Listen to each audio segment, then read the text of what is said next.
What's going on, H-Town? My name is David Delano, and this is Rockets Daily. Whether you're a Houston Rockets fan, whether you're a Houston Rockets hater, whether you're just looking for some NBA information, or you just accidentally stumbled across this channel for the first time, my name is David Delano, and our job here is simple: bring you the best Houston Rockets coverage that we possibly can each day. You go ahead and follow me on X at GetSportsStrong. Let you know all things happening with me. Usually make at least one XM radio appearance on channel 159 per week. So follow me, keep you locked in with all of that, along with what's going on with the Houston Rockets. This is brought to you by FanArch. Go ahead, subscribe to this channel, because if this is your first video or second video, there's going to be many, many more. We're going to be talking free agency, NBA draft, all the different crazy scenarios, games as they go on, and hopefully a 2026 NBA Finals appearance involving your Houston Rockets. I'm here in H-Town, and we're just going to go ahead and rock with the natural sunlight and any natural sounds that may come this way during the video. Really excited about this show. We're going to start off, you can see the topics. We're going to start off with Kevin Durant. I know you're probably going to see Stephen A. and everybody talking about that today, but we got to touch on it. I know everybody's touching on that, and rightfully so. That's the biggest piece on the board, but I'm also really excited to talk to you guys about some players that I think that the Rockets should have their eyes on. Some may not have really been reported. The Rockets may not even be on the Rockets' radar, but I proposed the question, why not? And we're going to talk about that, and you guys can tell me why not. Let me know that any players that you're possibly thinking about in trades, free agencies, potential sleepers. That's what I want to talk about today. Potential sleepers that you think the Rockets could maybe get for the low. Or what do you think about this proposed Kevin Durant trade proposal? And let's go ahead and get into this. And this is a trade proposal. This is my trade proposal. I'm sure someone else has probably thought of this in the trade machine, but this is my proposal. David Delano with Rockets Daily. Let's see. Who says no for the Phoenix Suns? Houston Rockets. We're just going to do a one-on-one trade. We're not going to get into the the four-team trade and all of that goofy stuff. What I'm going to talk about here: Kevin Durant going to the Houston Rockets from the Phoenix Suns. In exchange, the Suns get Jalen Green, Reed Shepherd, Jacques Landale, 2025 first-round pick, which is the number 10 pick, 2027 pick that the Rockets have from the Suns, give Phoenix their pick back, and then the Rockets' first-round pick in 2028. So Shepherd, Landale, Green, 3 future first-round picks. Now, with this proposal, the Rockets would still retain the 2027 first-round pick, which you can swap rights with the Brooklyn Nets, which should be a very good pick, at least the way that we're looking at it now. Let's possibly talk about some pros and cons of this. First of all, who says no in this trade? Some people just initially may be thinking, well, Desmond Bane just went for 4 future first-round picks, so why would Kevin Durant only go for 3? Kevin Durant's a better player than Desmond Bane. Well, yes, but Desmond Bane also much younger. Kevin Durant, 37 years old, had some durability issues, and since he's left the Golden State Warriors, there's been debate. Has the career been a disappointment or not? Kevin Durant's had time on many days to go back and forth with people, but the facts just are that the teams that he's been on, the Brooklyn Nets, Phoenix Suns, have not met the expectations since Kevin Durant has been there. Is that Kevin Durant's fault? I'm not saying that, but as a team, and Kevin Durant has pointed out on social media, it's a team game. As a team, they have not exceeded expectations. And as Kevin Durant points out that it's a team game and it's not just one man, that's something that the Rockets need to be considering, that Kevin Durant is still just one man who's 37 years old, who has dealt with some injuries and could possibly be dealing with some more. So when you trade away multiple assets for one guy, that one guy gets injured, and it's really a wrap for that 2-year window. Because if you're trading for Kevin Durant, trying to win a championship in 2026 and 2027, it's probably all that you have. That's probably all that you have with that. Jalen Green right now, people are not really high on him. He could his future, depending on how he plays, his stock could just go down from here. Or Jalen Green could take the next step. He could have, he only had one 38-point game. He had 6 games where he struggled. Well, what if the Rockets make a deep run and he has multiple 30-plus point games? Now all of a sudden we're talking about Jalen Green in a different light. Reed Shepherd struggled as a rookie, didn't have a big role, didn't get to play a lot of substantial minutes. Shot over 50% from three-point range in college. 20 years old, going to be 21. Very high upside, but nothing's guaranteed. Landale, now that you re-signed Steven Adams, nice piece to have, very efficient, underrated player, but somebody that I think could really help the Phoenix Suns out. With those first-round picks, you never know. So who says no to this trade? It's not. It's a trade that I would personally do if I'm the Rockets, but it's not a slam dunk guarantee, and it's not necessarily a lose for Phoenix. Phoenix's future is depleted right now. The 3 draft picks and getting Jalen Green, I still say Jalen Green is still better individually than any of the. Kentavious Caldwell-Pope, very underrated player, obviously been a big part of championships, but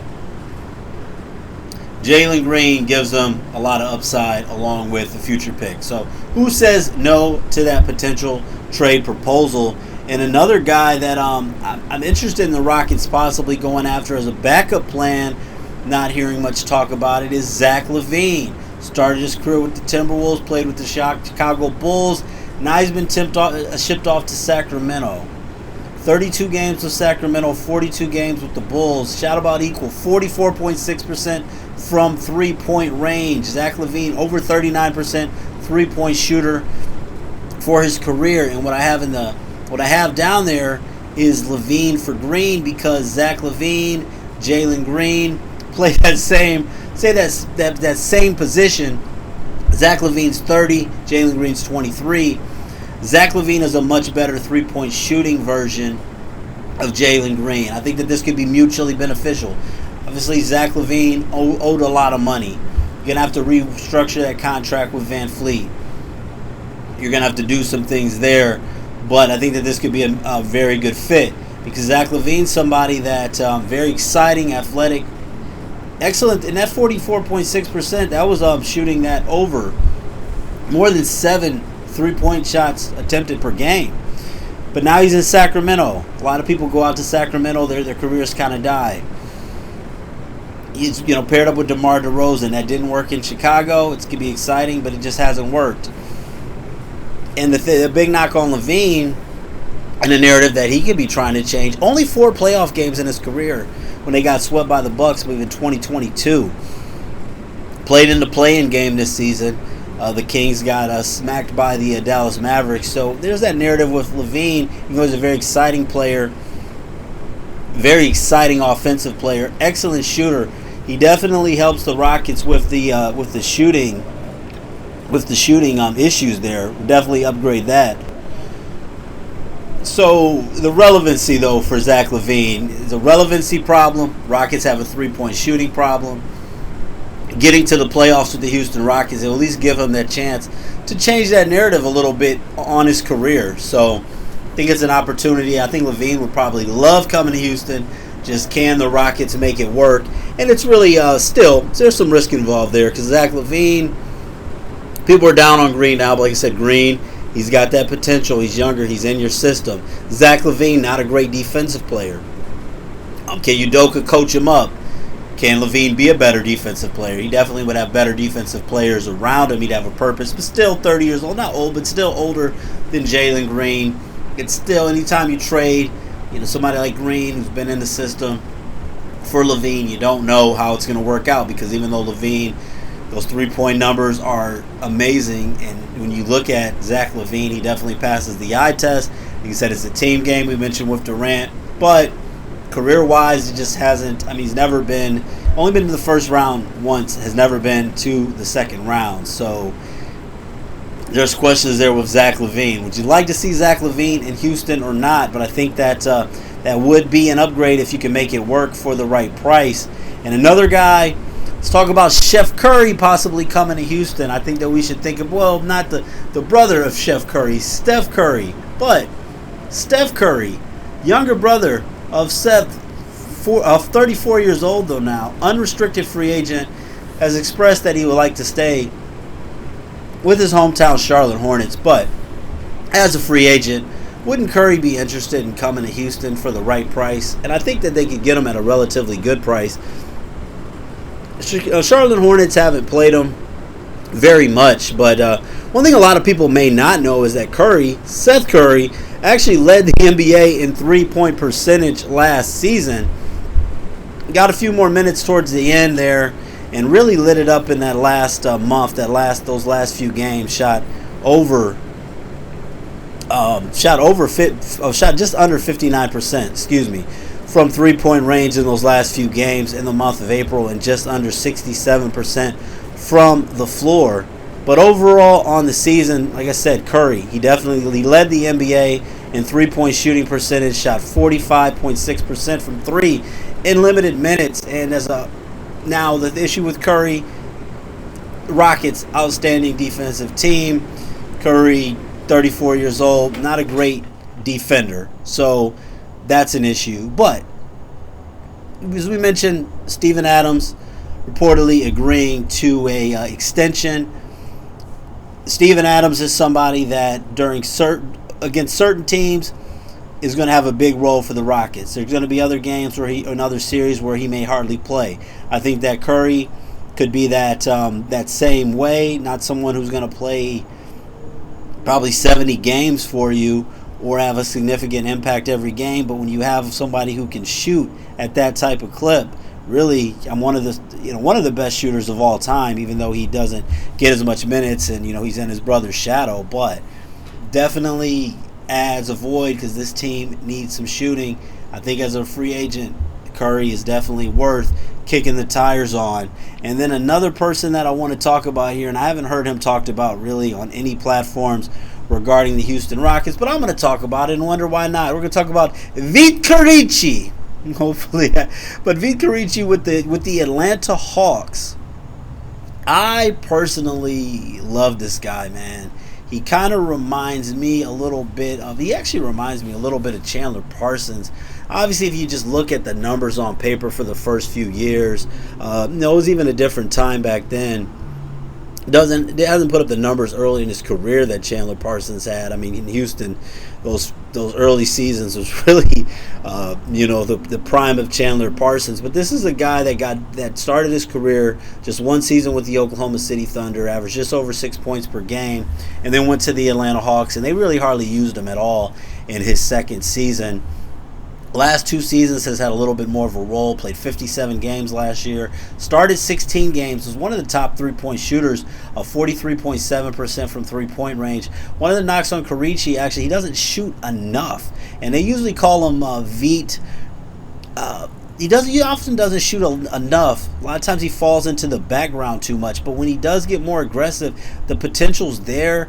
This is a guy that is an underrated playmaker. He's fun to watch. I think he's marketable if you actually watch him play. A lot of people haven't really heard too much about him, but I think that this is a guy at 24 years old who has some upside. I think that he could have would have a bigger impact than the Rockets' options at number 10. I honestly would give up the number 10 pick for him.